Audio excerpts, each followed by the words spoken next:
What happens for me is I see this beautiful woman, and then that charge starts to come over me. So I go into this whole fantasy. You know, in a split second, I can have a whole fantasy about marriage, babies, the car we'll drive, where we'll live. You know, it can happen in a matter of a second. There's a pleasure in being lost in that fantasy. When you fall in love, you can go into what would be a trance state, an altered state of consciousness, which essentially is a drug state. Endlessly happy. Exciting, euphoric. State of nirvana. Intoxicating. It's an altered state of consciousness. It is a high. Sharon O'Hara is a therapist at Del Almo Hospital in California. At least in your own brain, when you fall in love. She treats patients who are addicted to love. What you could then become addicted to is your own brain chemistry, if you will.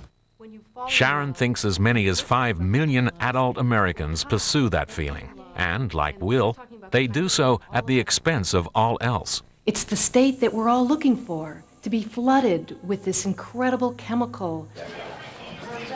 Coffee for you? I have this craving. It's basically uncontrollable for me sometimes. Well, most of the time.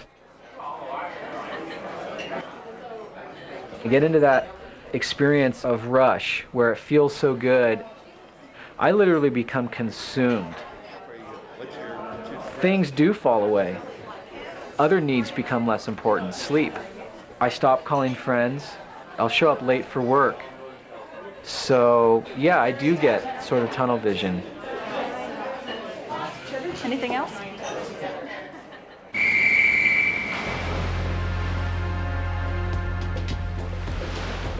Aspiring triathlete Eric Haar has found another way to dive into his internal pool of pleasure chemicals. He uses them to achieve peak performance, and that only comes through hours of painful training.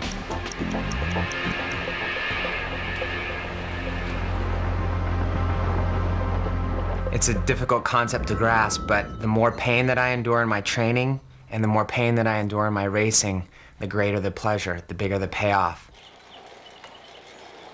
Eric trains constantly in 3 different sports. He is the self-confessed master of pain.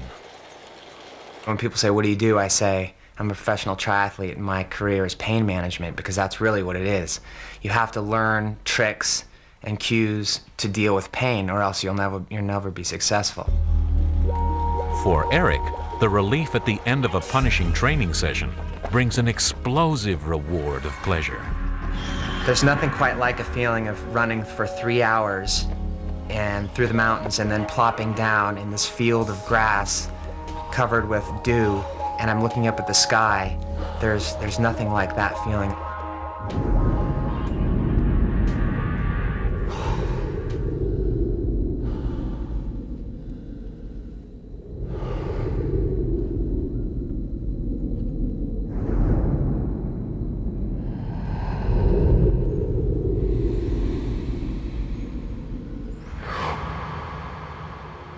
Eric's pleasure comes from his internal chemical painkillers.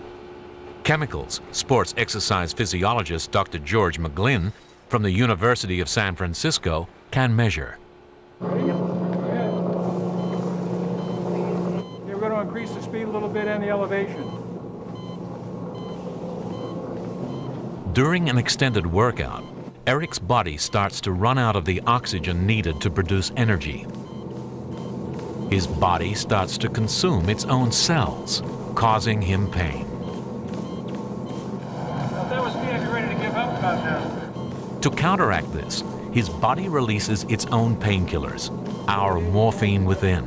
These endorphins block the pain signals traveling along the neural pathways from his body to his brain. As Eric approaches the pain barrier, the endorphin levels in his blood increase significantly. The increased exercise generally has to be of long duration, generally around 30 minutes. You got to get up to a real rigorous level of exercise, that there's an increased amount of endorphins secreted. This gives you a feeling of well-being.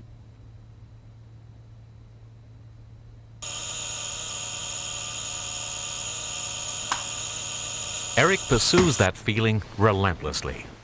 Constant aerobic training enables him to control the flow of endorphins. When the alarm clock goes off, he springs out of bed, stretches really quickly, cracks all of his bones, takes his pills, drinks his water, and he's out the door. And I'm still in bed. Eric's fiancée, Alexandra, is witness to the power of pleasure.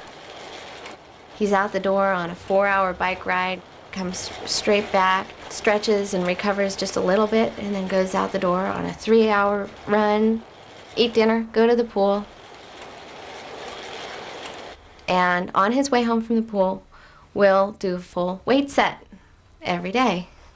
So I don't see him very much. He's very busy. Eric can now delay the flow of endorphins until he needs them most. Controlling the power of pleasure could make him an Olympic champion. I've been holding pain at bay for months in training, and when I finally experience the last 50 meters and the victory, it all wells up inside of me. And it's so overwhelming that I don't know how to react. I don't know if I should cry or laugh or be angry or sad, and all those emotions sweep inside of me, and it's extremely powerful.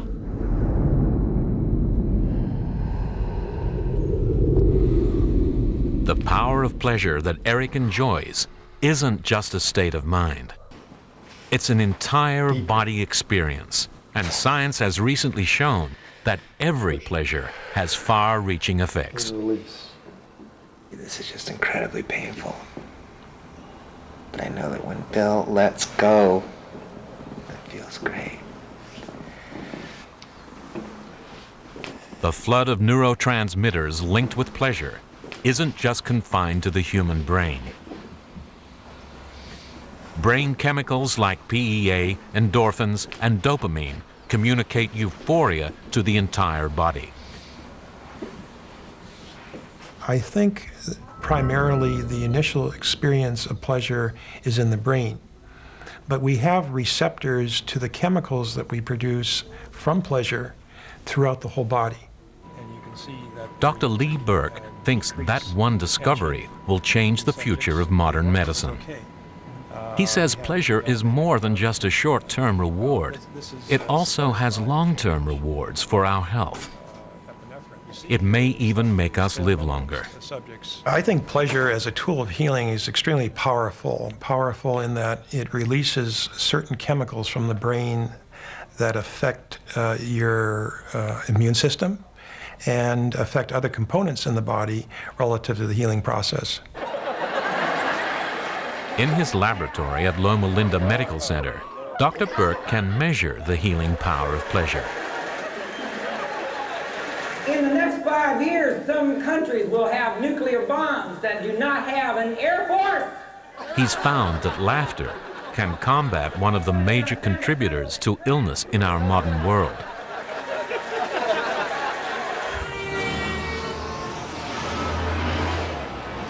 Stress releases a chemical called cortisol into the bloodstream. In small amounts, cortisol can be beneficial. It increases our body's energy production, but prolonged exposure has a detrimental effect. If you or I or our patients or those of us in society are under lots of stress, we release a lot of cortisol, and cortisol as a steroid, again, suppresses a number of immune components, and one in particular is called natural killer cells. It is these natural killer cells that protect us against disease by destroying foreign invaders. In the first study of its kind, Dr. Burke prescribed an hour's solid laughter for a group of patients.